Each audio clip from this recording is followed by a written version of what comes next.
Hello everyone, आपण बनवणार कुर्मापुरी।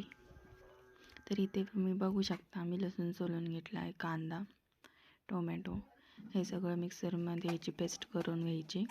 त्याच्यामध्ये थोडंसं ओवा आणि जिरे टाकून हे पेस्ट करून घेऊयात। याची पेस्ट तयार आहे।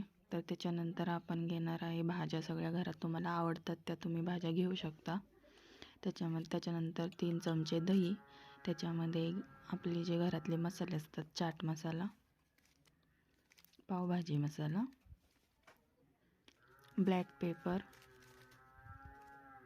मीठ मसाला, आपल्या घरची चटणी 2-3 चमचे, चवीनुसार मीठ, हे सगळं मिक्स करून घ्यायचं। आणि हे मिक्स झाल्यानंतर थोडा वेळ 10 मिनटं सोडून द्यायचं। त्याच्यानंतर कांदा भाजून घ्यायचा व्यवस्थित लालसर कांदा झाल्यानंतर ह्या धुतलेल्या भाज्या आहेत त्या त्याच्यामध्ये चांगल्या भाजून घ्यायच्या। तेलामध्ये भाज्या भाजल्यानंतर लवकर शिजतात। त्याच्यानंतर थोडीशी हिंग, त्याच्यानंतर आपण केलेली पेस्ट, कांदा, लसूण, आलं आणि टोमॅटो पेस्ट, त्याच्यानंतर आपण दहीमध्ये मसाले मिक्स केलेले ते मसाले चांगले परतून घ्यायचे तेल सुटेपर्यंत। ते झाल्यानंतर एक्स्ट्रा तुम्ही तिखट ॲड करायचं असेल तर करू शकता तुमच्या चवीनुसार।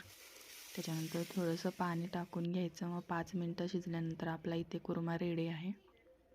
आता इथे कुर्मा रेडी आहे, तर आपण नेक्स्ट पुरी घेऊ। पुरीची रेसिपी बघू। इथे अर्धी वाटी रवा घेतलेला आहे मी।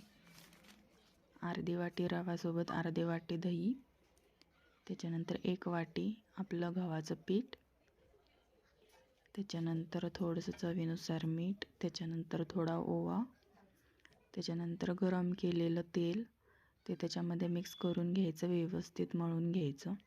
त्याच्यानंतर 10-15 मिनटं भिजून द्यायची कणिक। त्याच्यानंतर त्याचे गोळे करायचे। गोळे करून त्याच्या तुम्ही पुऱ्या बनवू शकता 15 मिनटानंतर।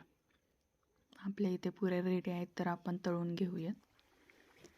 इथे पुऱ्या तळायला घेतलेल्या आहेत। ह्या पुऱ्यामध्ये तेल जास्त बसत नाही आणि कणिक थोडीशी घट्टच ठेवायची, सैल ठेवायची नाही, त्यामुळे तेल जास्त बसत नाही त्याच्यामध्ये। तर इथे आपल्या पुऱ्या रेडी आहेत, तर तुम्ही बघू शकता आपली कुर्मापुरी रेडी आहे। तुम्ही नक्की एकदा ट्राय करा, सबस्क्राईब करा, फॉलो करा। बाय।